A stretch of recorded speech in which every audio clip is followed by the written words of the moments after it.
ইয়াত কবলৈ ইতিমধ্যে আমাৰ কেন্দ্ৰীয় সমিতিৰ সভাপতিয়ে ইতিমধ্যে সকলোখিনি কথা অৱগত কৰিছে। ইতিমধ্যে আপোনাক সকলোৱে গম পাইছে। আজি আমি চৰকাৰৰ পৰা বিশ্বাসঘাতকতাৰ প্ৰত্যেকটো পদে পদে আমি অনুভৱ কৰিছো তেওঁলোকে যে আমাক প্ৰতাৰিত কৰিছে। বিগত বছৰত কংগ্ৰেছ চৰকাৰৰ পৰা আমি বহুত আশা কৰিছিলো যে তেওঁলোকে আমাক জনজাতিকৰণ প্ৰদান কৰিব। এতিয়া যিহেতু তেওঁলোকে কৰা নাই, আমাৰ আশা বিজেপি চৰকাৰ অনাগত দিনত তেওঁলোকে 25 নৱেম্বৰ আগত যাতে আমাক এটা ভাল ৰিজাল্ট দিয়ে, আৰু সেই হিচাপে আমি এই প্ৰতিবাদ কৰিছো, এটা শান্তিময় প্ৰতিবাদ আমি কৰিছো। আৰু যদি তেওঁলোকে 25 নৱেম্বৰত যদি আমাক এটা উপযুক্ত উত্তৰ নিদিয়ে, প্ৰত্যুত্তৰ নিদিয়ে, আমি তেতিয়া আৰু ইয়াতকৈ আৰু ভয়ংকৰভাৱে প্ৰতিবাদ কৰিবলৈ আমি আমি প্ৰস্তুত থাকিম। আৰু আমি এইখিনিতে আৰু এটা কথা, আমাৰ জনজাতিকৰণৰ আমাৰ দাবীটোৰ লগতে আমি স্বায়ত্ব শাসনৰ দাবীটোৰ লগতে আমি অসমবাসী হিচাপে আমাৰ যি হিয়াৰ আমঠু জুবিন গাৰ্গক ইতিমধ্যে দেখিছে ন্যায় নাই দিয়া। আমি আমাৰ এই যুৱ সমাদলৰ জৰিয়তে আমাৰ স্বায়ত্ব শাসনৰ দাবীৰ জৰিয়তে আমি বিচাৰো যে আমাৰ হিয়াৰ আমঠু জুবিন গাৰ্গকো তেওঁলোকে যাতে এই চৰকাৰখনে যাতে এটা উচিত ন্যায় প্ৰদান কৰি আমাৰ অসমবাসীৰ লগতে আমাৰ সন্মানীয় জুবিন গাৰ্গক যাতে আত্মাক ন্যায় প্ৰদান কৰে। আৰু এইটোৱে আশা যে আমাক জনজাতিকৰণ প্ৰদান কৰি আমাক আমাৰ প্ৰাপ্য প্ৰদান কৰে। ধন্যবাদ। হয়, আপোনাৰ কথাটো একমত মই হৈছো। ইতিমধ্যে আমি ছচিয়েল মিডিয়াত দেখিছো যে বৰ্তমান সময়লৈকে ৰিণিকী শৰ্মা আপোনাৰ গৰিমা গাৰ্গৰ বাসগৃহত নালাগে আপোনাৰ জুবিনৰ সমাধি ক্ষেত্ৰত উপস্থিত হোৱা আমি দেখি পোৱা নাই। হয়তো তেওঁলোকৰ কিবা থাকিব পাৰে, কিন্তু আমি বিচাৰো যে অসমবাসী হিচাপে আমি এটাই বিচাৰো যে আমাক প্ৰথম লাগে জুবিন গাৰ্গৰ ন্যায়।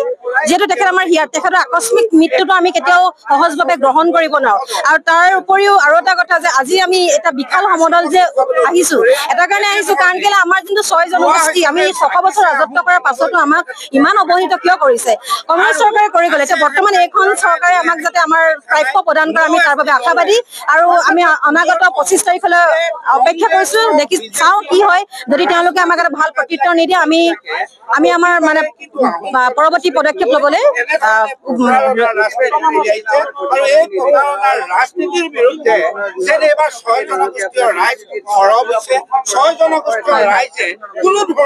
হয়, প্ৰত্যেকবাৰ আমি ইলেকশ্যনৰ আগত দেখো যে তেওঁলোকে আমাক প্ৰতিশ্ৰুতি, আমিও আশাবাদী, আমি মানুহ হিচাপে আশাবাদী, জনসাধাৰণ হিচাপে আমি আশাবাদী। আৰু সেই আশা আজি বুকুত লৈ আমি আজি ৰাজপথলৈ ওলাই আহিছো। কিন্তু আমি 18 বছৰ প্ৰতাৰিত হৈ এইটো আমাৰ শেষ আশা বুলিছো আমাৰ বিজেপি চৰকাৰক। তেওঁলোকে যদি আমাক আজি প্ৰদান কৰে, আমাক যদি আপোনাৰ জনজাতিকৰণ যদি প্ৰদান কৰে, তেতিয়া আমি নথৈ আনন্দিত হ'ম। আৰু তেতিয়া চাগে আমি আমাৰ অসমীয়া হৈ চাগে আমি ভিক্ষাৰীৰ নিচিনাকে চাগে ৰাজপথলৈ ওলাই আহিবলৈ চৰকাৰে নিশ্চয়কৈ আমাৰ মনৰ কথাবোৰ বুজি পাব। আৰু আমাৰ আশা যে এইখন চৰকাৰে চাগে আমাক আৰু প্ৰতাৰিত নকৰিব। অনাগত নিৰ্বাচনত যেনেকে তেওঁলোকে আশা দিয়ে, আমি আশাবাদী হয়, আমি এতিয়াও আশালৈ বুকুত বান্ধি ওলাই আহিছো। আৰু আমাৰ আশা এটাই আছে যে এই বৰ্তমান আগন্তুক নিৰ্বাচনত এই চৰকাৰখনে যাতে আমাক এটা ভাল প্ৰত্যুত্তৰ দিয়ে, আমাক যাতে আমাৰ দাবী তেওঁলোকে আমাক মানি লয়, আমাৰ যাতে প্ৰাপ্যটো তেওঁলোকে প্ৰদান কৰে। ধন্যবাদ। চাওক, যোৱা 3টা দশক ধৰি টাই আহোম জনগোষ্ঠীয়ে জনজাতিকৰণৰ দাবী জনাই আহিছে। আৰু এই দীৰ্ঘদিনীয়া সময়ছোৱাত আমি দেখিলোঁ কোনো এখন চৰকাৰে টাই আহোম জনগোষ্ঠীৰ যি এই দাবী কিন্তু পূৰণ কৰা নাই।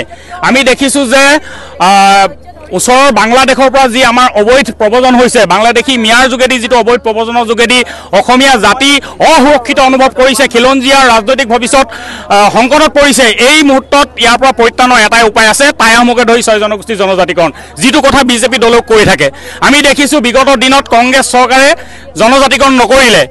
জনজাতিকৰণ এইভাৱেই নকৰিলে যে কংগ্ৰেছে অসমলৈ লাখ লাখ বাংলাদেশী মিয়া আনিবৰ কাৰণে বাট মুকলি কৰি ৰাখিবৰ কাৰণে আমাৰ জনজাতিকৰণ নকৰিলে।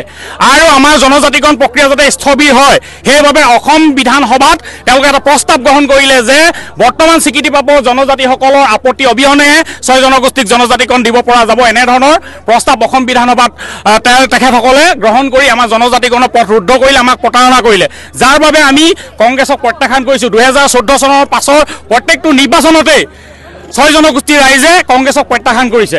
আৰু এতিয়া আমি 25 নৱেম্বৰলৈ বাট চাই আছোঁ।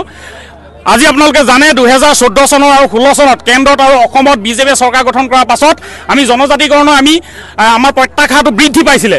আৰু তেখেতসকলে 2019 চনত ৰাজ্যসভাত এখন বিল উত্থাপন কৰিলে আৰু এটা মন্ত্ৰী গোট গঠন কৰিলে অসম চৰকাৰৰ যাতে আমাৰ এটা চূড়ান্ত প্ৰতিবেদন কেন্দ্ৰলৈ পঠিয়াব পাৰি কিন্তু আমি দেখিলোঁ এতিয়ালৈকে কেন্দ্ৰলৈ এই প্ৰতিবেদন পঠোৱা নাই শেহতীয়াকৈ অসমৰ মুখ্যমন্ত্ৰীগৰাকীয়ে আনুষ্ঠানিকভাৱে প্ৰকাশ কৰিছে যে 25 নৱেম্বৰত অসম বিধানসভাত এই মন্ত্ৰী গোটৰ চূড়ান্ত প্ৰতিবেদন আলোচনা কৰা হ'ব গতিকে আমি এই 25 নৱেম্বৰলৈ বাট চাই আছোঁ এই 25 নৱেম্বৰে আমাৰ শেষ ভৰসা এই মুখ্যমন্ত্ৰীগৰাকীৰ ওপৰত আমি যি ভৰসা কৰিছোঁ 25 নৱেম্বৰলৈকে সেই ভৰসা আমাৰ আছে যদি 25 নৱেম্বৰৰ পাছত বা 2026 চনৰ অসম বিধানসভা নিৰ্বাচনৰ পূৰ্বে যদি আমি জনজাতিকৰণ নাপাওঁ ইতিমধ্যে আমাক কংগ্ৰেছে প্ৰতাৰণা কৰিছে যদি বিজেপিয়েও সেই কংগ্ৰেছৰ পথ লয় তেতিয়াহ'লে কিন্তু টাই আহোম জনগোষ্ঠীয়ে কিন্তু বিকল্প ৰাজনীতি পথ গ্ৰহণ কৰিব লাগিব কাৰণ আমি কংগ্ৰেছক পুনৰ বিশ্বাস কৰিব নোৱাৰোঁ বিজেপিয়ে যদি প্ৰতাৰণা কৰে আমি বিজেপিকো বিশ্বাস কৰিব নোৱাৰোঁ তেতিয়া টাই আহোম জনগোষ্ঠীয়ে কিন্তু অনাগত দিনত এটা বিকল্প ৰাজনীতি চিন্তা কৰিবলৈ বাধ্য হ'ব আৰু সেই কামকে টাই আহোম জনগোষ্ঠীৰ লোকসকলক লৈ ৰাইজসকলক লৈ বিকল্প ৰাজনীতিৰ কথা হয়তো 2026 চনত ভাবিবলৈ বাধ্য হ'ব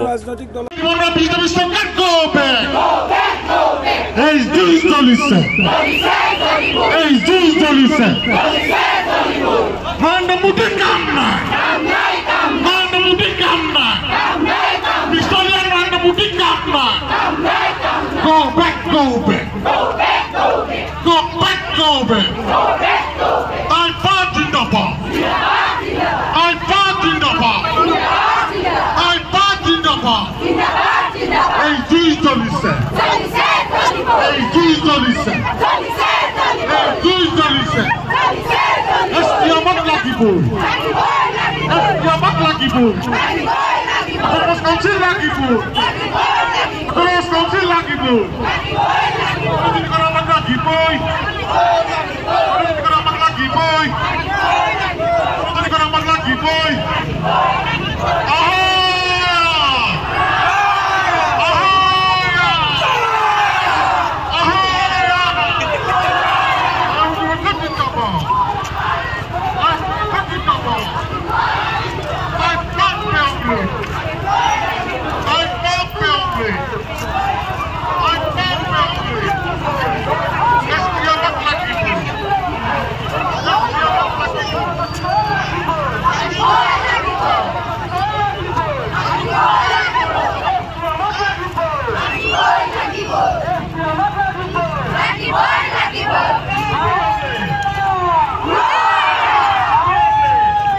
যিকোনো খবৰৰ বাবে যোগাযোগ কৰক 7099017330 লগতে 7099017110 নম্বৰত